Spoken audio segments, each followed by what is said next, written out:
পতেঙ্গা বাংলাদেশের চট্টগ্রাম শহরের সমুদ্র সৈকত, যা কর্ণফুলী নদীর মোহনায় অবস্থিত। বন্দরনগরী চট্টগ্রাম থেকে প্রায় 14 কিলোমিটার দক্ষিণে অবস্থিত। পতেঙ্গা চট্টগ্রাম শহরের একটি জনপ্রিয় পর্যটন কেন্দ্র, আর এর সার্বিক রক্ষণাবেক্ষণে আছে বাংলাদেশ নৌবাহিনী। 1991 সালে ঘূর্ণিঝড়ে সৈকতটির ভয়াবহ ক্ষতি হয়।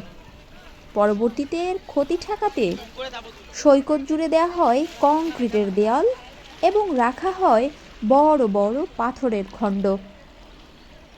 সন্ধ্যায় এখানে একটি সুন্দর শীতল পরিবেশ থাকে। জোয়ারের সময় ঢেউয়ের আঁচড় যেন নয়নাভিরাম দৃশ্যের অবতারণা করে।